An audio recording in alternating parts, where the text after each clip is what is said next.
அதற்காக சமர்க்களம் பல 100 கண்டார், சிறை கண்டார், சிறை மீண்டார். அரசியல் விடுதலையே சமூக விடுதலை என்று நம்மை வழிநடத்துகிறார். தமிழக மக்கள் முன்னேற்ற கழகம் என்ற இந்த மாபெரும் அமைப்பின் மூலமாக நம்மை எல்லாம் அரசியல் படுத்தி வழி நடத்துகின்ற தலைவர் தமிழின வேந்தருக்கு என்னுடைய முதல் வணக்கத்தை பதிவு செய்து கொள்கின்றேன். வெள்ளட்டும் பட்டியல் வெளியேற்றம், உருவாகட்டும் சமத்துவம் என்ற ஒரு முழக்கத்தோடு தொடர்ச்சியாக பல்வேறு மாவட்டங்களில் தமிழக மக்கள் முன்னேற்ற கழகத்தின் சார்பில் ஒரு மாபெரும் பொதுக்கூட்டத்தை இந்த தேர்தல் காலகட்டத்தில் தன்னுடைய கொள்கை, இந்த மக்களுக்காக எடுத்த கொள்கையில்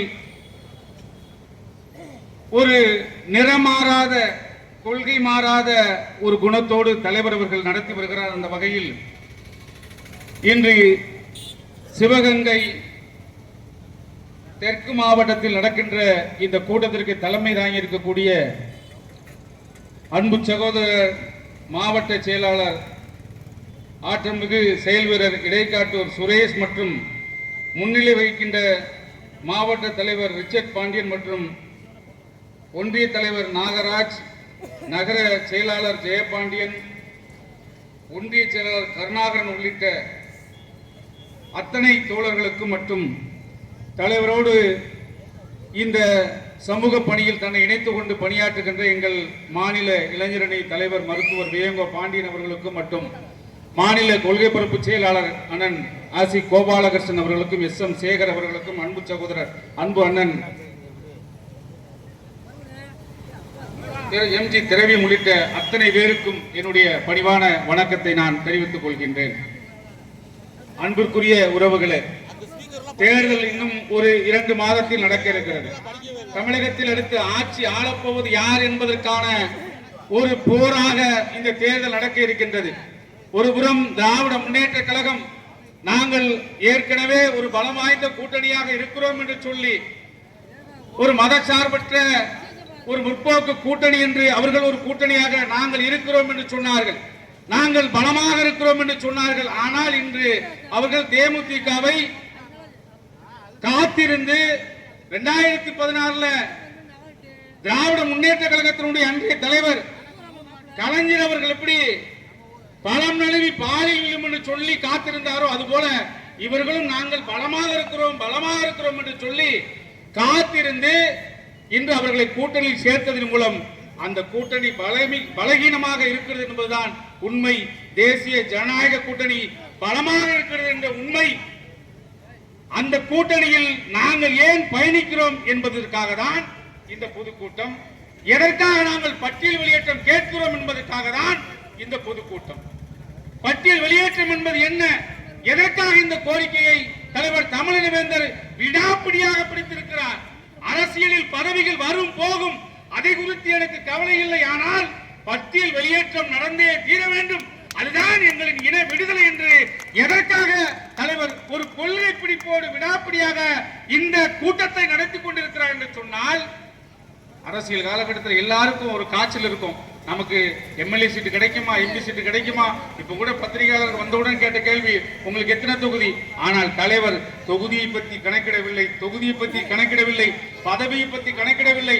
தலைவர் கணக்கு எல்லாம் ஒன்றே ஒன்றுதான், நான் வாழ்கிற காலத்தில் இந்த சமூகத்திற்கு ஒரு அங்கீகாரத்தை பெற்றுக் கொடுக்க வேண்டும். நான் வாழ்கிற காலத்தில் இங்கே எல்லா சமூகமும் சமத்துவமாக வாழ வேண்டும், அவ்வளவுதான். வெள்ளட்டும் பட்டியல் வெளியேற்றம், உருவாகட்டும் சமத்துவம் என்று ஒரு முழக்கம். தேவேந்திர குல வேளாளர்களை பட்டியலை விட்டு வெளியேற்றி காட்டுங்கள், இங்கே சமத்துவம் வரும் என்பதை தலைவர் அவர்கள் அறைகூவலாக விடுக்கிறார், ஆணித்தரமாக சொல்கிறார். எதற்காக பட்டியல் வெளியேற்றம் இந்த மக்கள் கேட்கிறார்கள், எதற்காக நாம் வெளியே செல்ல வேண்டும் என்று இங்க இருக்கிற எல்லா பெருமக்களும், இங்க இருக்கிற தேவேந்திர குல வேளாளர் சமூகம் மட்டுமல்ல, எல்லா சமூக மக்களுக்கும் ஒரு புரிதலுக்காக நாங்கள் இந்த கூட்டத்தை நடத்தி வருகிறோம். ஏனென்று சொன்னால், பட்டியல் வெளியேற்றம் என்பது பட்டியல் வெளியேற்றம் என்பது நாளை இந்த மண்ணில் ஒரு சாதிய சண்டை இருக்கக்கூடாது என்பதற்கான ஒரு கோரிக்கை. பட்டியல் வெளியேற்றம் என்பது நாளை இந்த மண்ணில் உயர்ந்தவன் தாழ்ந்தவன் என்ற ஏற்றத்தாழ்வு இருக்கக்கூடாது என்பதற்கான ஒரு கோரிக்கை. பட்டியல் வெளியேற்றம் என்பது இங்கே அனைவரும் சமம், மனிதராக பிறந்த அனைவரும் சமம், யாருக்கும் இடையில் பாகுபாடு இல்லை என்று சொல்லுகிற ஒரு கோரிக்கை பட்டியல் வெளியேற்றம். சரி, அந்த பட்டியல் வெளியேற்றத்தில் இப்ப இருக்கிற பிரச்சனை நாம் என்ன விளக்கத்தை சொல்ல வரோம்னா, ரெண்டு பேருக்கு விளக்கம் சொல்லணும், ரெண்டு பேருக்கு சொல்லணும். ஒண்ணு, இந்த பட்டியல் வெளியேற்றத்தை ஏற்றுக்கொண்டு முன்னால் இருக்கிற நமக்கு அதை பத்தி முழுமையான புரிதல் இருக்கு, நமக்கு விளக்கம் தேவையில்லை. ஆனா ஒரு சிலர் எந்தவித அறிவும் இல்லாமல், எந்தவித ஒரு ஞானமும் இல்லாமல், எந்த விதத்தில் ஒரு புரிதல் இல்லாமல் பட்டியல் வெளியேற்ற கோரிக்கையை எதிர்க்கின்ற முட்டாள்களுக்கு நாம் சில பதிலை சொல்ல வேண்டியிருக்கிறது. அதுபோல பட்டியல் வெளியேற்றம் கேட்கிறார்களே, இவர்கள் சலுகை நிறைய இருக்குது, இவங்களுக்கு தான் நிறைய சலுகை இருக்க, அந்த சலுகையெல்லாம் வேண்டாம் சொல்லிட்டு நாங்க வெளியே போறோம் சொல்றாங்களே, திமிரோடு சொல்றாங்களே, இவங்களுக்கு என்ன திமிரா? இல்ல இவர்கள் பட்டியல் விட்டு வெளியில போக விரும்புகிறோம் என்று சொல்கிறார்களே, இவர்கள் அதை விட்டு வெளியில போய் வேறு ஒரு பட்டியலில் சேர்ந்து வேறு ஒரு சாதியோடு உயர்ந்த சாதியாக பெருமை பெற விரும்புகிறார்களா என்று ஒரு எண்ணம் இந்த பட்டியலில் இல்லாத தேவேந்திர குல வேளாளர்கள் அல்லாத சிலருக்கு இருக்குது. அவர்களுக்கு நாம் புரிதலுக்கு சில விளக்கத்தை சொல்ல வேண்டும். சார், பட்டியலில் இருக்கிற நாங்க எங்களுக்கு நிறைய சலுகை இருக்குன்னு எங்களுக்காக கவலைப்படுகிற பிற சமூகத்தவர்களுக்கு எங்களுடைய கேள்வி ஒன்னே ஒண்ணுதான்.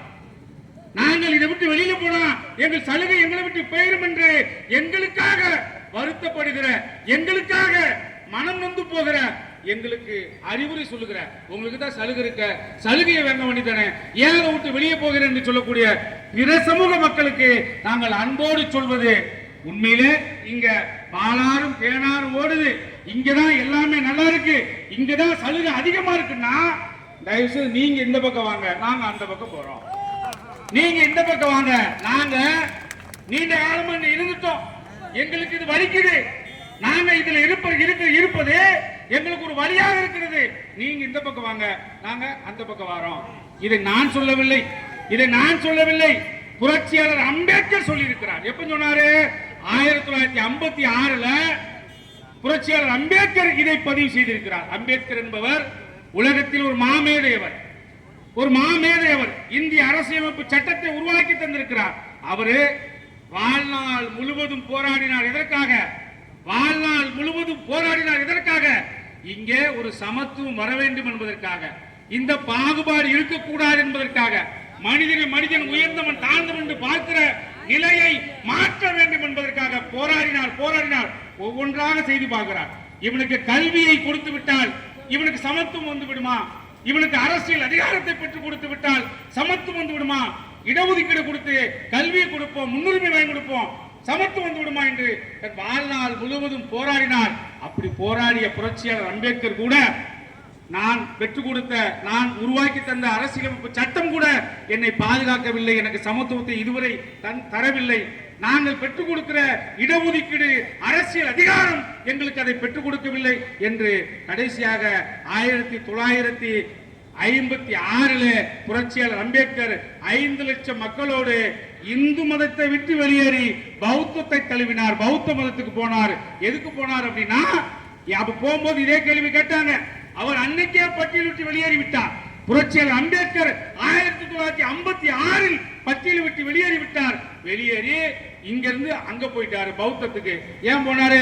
பௌத்தத்துல சகோதரத்துவம் இருக்குது, சமத்துவம் இருக்குது, நான் இந்த மக்களுக்கு எது வேண்டும் என்று விரும்புகிறேனோ அது அங்கே இருக்குது என்று போனார். அப்பவும் இதே கேள்வி கேட்டான், உங்களுக்கு சலுகை இருக்க, நீங்க பௌத்தத்துக்கு போயிட்டீங்கன்னா உங்களுக்கு சலுகை கிடைக்காதுன்னு சொன்னான். அன்னைக்கு இந்துவாக இருந்தால் தான் சலுகை உண்டு. இந்து மதத்தை விட்டு வெளியில போயிட்டோம்னா அவன் பட்டியல் விட்டு வெளியேறியதாக அர்த்தம். அவருக்கு என்ன இருக்காது? சலுகை இருக்காது. அம்பேத்கர் இதே கேள்வி கேட்டாங்க.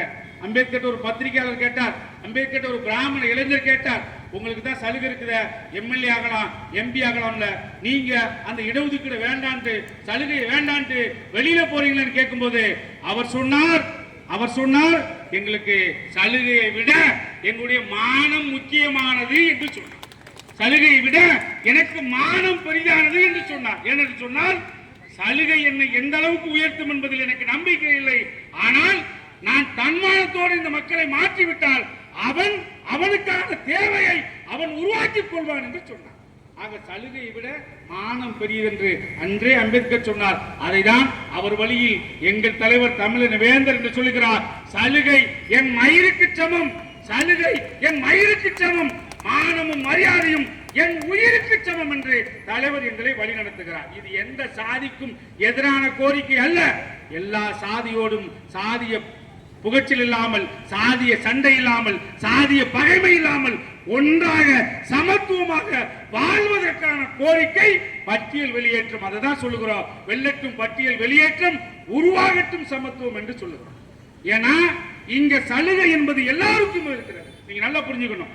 சலுகை என்பது எல்லோருக்கும் இருக்கிறது. எல்லா சாதிக்கும் சலுகை இருக்கிறது. உனக்கும் எனக்கும் ஷெட்யூல் காஸ்ட் என்ற ஒரு பட்டியலில் சலுகை இருக்கிறது. இதை தாண்டி இன்னொரு குறிப்பிட்ட வகுப்பு பிசி என்று ஒரு சலுகை இருக்குது, எம்பிசி என்று ஒரு சலுகை இருக்குது, எஃப்சி என்று சலுகை இருக்குது.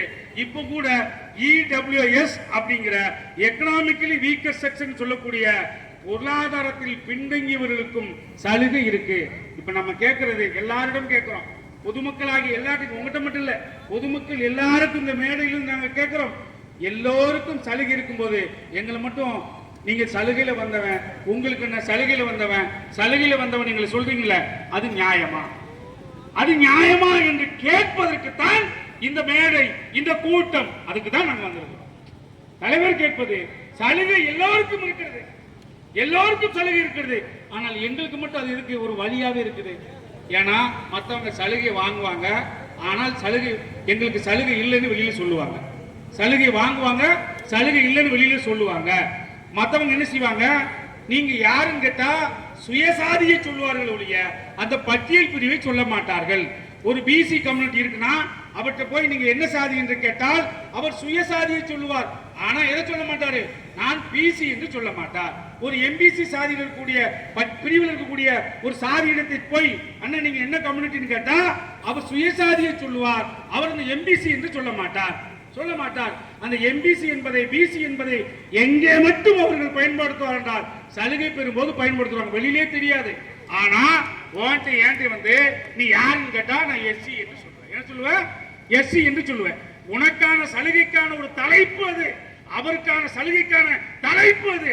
அவர் அதை அடையாளப்படுத்துவது இல்லை, அவர் தன்னை சுயமாக அடையாளப்படுத்துகிறார். ஓன்ட்ட கேட்டா என்ன சொல்லிருக்கணும்? என்ன சொல்லிருக்கணும்? நீ யார் என்று கேட்டால் தேவேந்திர குல வேளாளர் என்று சொல்லியிருக்கணும். ஆனா நீ சொல்லாம இருந்த. எதுவரைக்கும் சொல்லாம இருந்த? 2021 வரைக்கும் மாண்புமிகு பாரத பிரதமர் அவர்கள், மாண்புமிகு எடப்பாடியார் அவர்கள் நமக்கு தேவேந்திர குல வேளாளர் அரசாணை தருகிற வரைக்கும் கூவி கூவி பார்த்தார். மேடை இருக்கிற எங்கள் தலைவர் மேடை போட்டு சொன்னார், நீயும் நானும் தேவேந்திர குல வேளாளர், தேவேந்திர குல வேளாளர் என்று சொன்னார். வரலாற்றை சொன்னார். நீயும் நானும் வேளாண் மரபினர் என்று சொன்னார். நாம் வேளாண்மை சாதி என்று சொன்னார். விவசாயம் குலதொழில் என்று சொன்னார். உன் சாதியை கேட்பவன் வெட்கப்படாதே என்று சொன்னார். ஏனென்று சொன்னார், எவனும் இங்கே வரவேண்டி ஒரு சாதியில் பிறப்பதில்லை.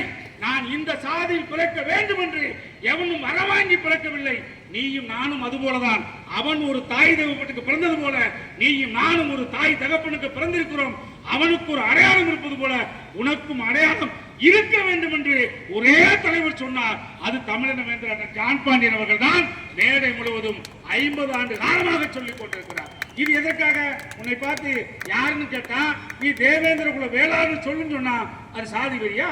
அது சாதி வெறி இல்ல, அதுதான் சாதியை இயல்பாக்கும், அதுதான் சாதிய சமத்துவத்தை உருவாக்கும். முதலில் சாதி சமத்துவம் வந்தால் நாளை சமத்துவம் மட்டும் தனியாக வரும். நீங்க நல்லா புரிஞ்சுக்கணும். இவற்றை கேட்டா அவரால் நான் இன்ன சாதி என்று சொல்ல முடிகிறது, அவரிடம் கேட்டால் பொதுவெளியில் நான் இன்ன சாதி என்று சொல்ல முடிகிறது. ஆனால் உன்னிடம் என்னிடம் நீ யார் என்று கேட்டால் சொல்ல முடியாமல் இருக்கிறது.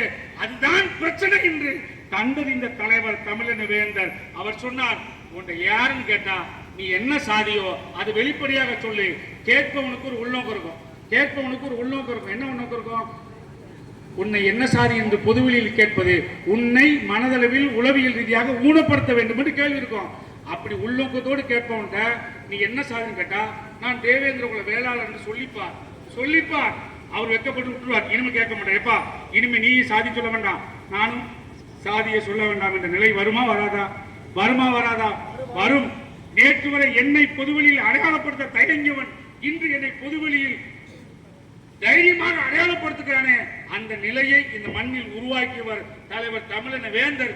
எந்த கூட்டணியின் ஆதரவோடு என்று சொன்னால் தேசிய ஜனநாயக கூட்டணியின் ஆதரவோடு தலைவர் அவர்கள் இதை சாதித்தார். 2021 அரசாணை பெற்றுக் கொடுத்தார். இன்றும் கூட்டணியில் பயணிக்கிறார். எதற்காக? என் சமூக மக்களுக்கு பட்டியல் வெளியேற்றத்தை பெற்றுத்தர வேண்டும் என்பதற்காக தலைவர் அவர்கள் இந்த கூட்டணியிலே பயணிக்கிறார். நிச்சயமாக தலைவரால் மட்டும்தான் இந்த கோரிக்கையை வெல்ல முடியும். அதற்கு நீங்கள் அவர் கரம் கோர்த்து நிற்க வேண்டும். இந்த கோரிக்கை என்பது எந்த சாதிக்கும் எதிரான கோரிக்கை அல்ல. இந்த கோரிக்கை என்பது சாதி பெருமை பேசும் கோரிக்கை அல்ல. இந்த கோரிக்கை என்பது இந்த மண்ணில் சமத்துவத்தை உருவாக்க போகிற கோரிக்கை. நாங்கள் போராடி கொண்டிருக்கிறோம். எங்களுக்காக போராடவில்லை, இந்த மண்ணில் சமத்துவம் வேண்டும் என்று போராடுகிறோம். எதற்காக? எல்லோரும் அமைதியாக வாழ வேண்டும் என்றால் சமத்துவம் இந்த மண்ணில் மலர வேண்டும். சமத்துவம் வந்தால் மட்டுமே இங்கே எல்லோரும் அமைதியாக வாழ முடியும். இந்த சாதி சண்டை இல்லாத ஒரு சூழல் உருவாகும். அதற்காக கேட்கப்படுகிற ஒரு கோரிக்கை தான் பட்டியல் வெளியேற்ற கோரிக்கை. எல்லோரும் சொல்றான், மேடை போட்ட உடனே இவர்கள் ஏதோ கோயில்ல உரிமை இருக்குனால சாதி பெருமை பேசுறாங்க, அது பேசுறாங்க. உண்மையை சொல்றேன், எல்லா உரிமையும் எங்களிடம் இருக்குது. அது எந்த மேடையில் பேசும்னா, யாராவது எங்களிடம் எங்கள் முன்னால் நின்று எங்கள் சமூகத்திற்கு இத்தனை உரிமை இருக்கிறது, கோயில்ல மண்டபப்படி இருக்கு, எங்கள் சமூகத்திற்கு இவ்வளவு பெருமை இருக்குன்னு யாராவது சொன்னா நிச்சயமா அவர்களிடத்தில் நாங்கள் பதிலை சொல்லுவோம். உங்களை விட அதிகமாக எங்களுக்கு கோயில்களில் பெருமை இருக்குது, வந்து பாருங்கள். பாலதண்டாயுதபவன் கோயில் இருக்கு பழனியில போய் பார்த்தீங்கன்னா அங்கே முதல் மரியாதை இறைவனுக்கு அடுத்து, முருகன் பெருமானுக்கு அடுத்து முதல் மண்டகப்படி மரியாதை தேவேந்திர குல வேளாளர் சமூகத்துக்கு இருக்கிறது. மதுரை மீனாட்சி அம்மன் கோயிலுக்கு போய் பாருங்க. அந்த கல்வெட்டாக இருக்கட்டும், அங்க இருக்கிற தெப்ப திருவிழா நடக்கிறது. அந்த தெப்ப திருவிழாவில் முதல் மரியாதை அங்க இருக்கிற அனுப்பானடி தேவேந்திர குல வேளாளர்களுக்கு இருக்கிறது. நீங்க போய் பாருங்க. திருச்செந்தூர் கோயிலுக்கு போய் பாருங்க. தேவேந்திர குல வேளாளருக்கு என்று மேற்கு வாசல் என்று ஒரு கோயில் நடைதிறப்பு தேவேந்திர குல வேளாளருக்காக இருந்திருக்கிறது. இன்றும் அங்க இருக்கிற திருச்செந்தூர் பட்டி என்ற ஒரு கிராமம் இருக்கிறது, தேவேந்திர குல வேளாளர் கிராமம். தைப்பூச திருநாளுக்கு அங்கிருந்து நெல் விளைவித்து நெல்லை இந்த மக்கள் ஊர்வலமாக கொண்டு சென்று அந்த கோயில கொடுத்து அந்த நெல்லில் அங்கே முருகப்பெருமானுக்கு அந்த நெல்லில் உணவு சமைத்து படையலிட்டு ஒரு திருவிழா நடக்குது என்று சொன்னால், இவ்வளவு பெருமை வாய்ந்த ஒரு சமூகத்தை நீங்கள் எஸ்சி என்றும், தாழ்த்தப்பட்டவன் என்றும், அரிஜன் என்றும், ஆதி திராவிடன் என்றும் எங்களை எத்தனை பெயர்களை வைத்து அழைத்து எங்களை உளவியல் ரீதியாக ஒதுக்கி வைத்தீர்கள். எங்கள் பெருமைகளை தோண்டி பார்த்தால் உண்மையில் உளவு தொழில் இந்த மண்ணில் உயர்ந்த தொழில் என்றால் அந்த தொழிலுக்கு சொந்தக்காரன் தேவேந்திர குல வேளாளர் என்றால் நான் எப்படி தாழ்த்தப்பட்டவனாக இருக்க முடியும்? நியாயத்தை கேட்டு நாங்கள் மேடை போடுகிறோம். நாங்கள் யாரிடமும் போட்டி போட்டு மேடை போடவில்லை. உலகில் உயர்ந்த தொழில் வள்ளுவர் சொல்லுகிறார், உலகில் உயர்ந்த தொழில் எதுவென்று கேட்டால் அது உயிர் தொழில் எதுவென்று கேட்டால் அது உளவு தொழில். அந்த உளவு தொழிலை செய்கிறவர்கள் தென் தமிழ்நாட்டில் உளவு தொழில் செய்கிற சமூகம் யார் என்று கேட்டால் அது தேவேந்திர குல வேளாளர்கள். நாங்கள் உளவு தொழிலை குலதொழிலாக கொண்ட நாங்கள் எப்படி தாழ்த்தப்பட்டவனானோம்? நான் ஒரு புத்தகம் கையில காலிலிருந்து படிச்சு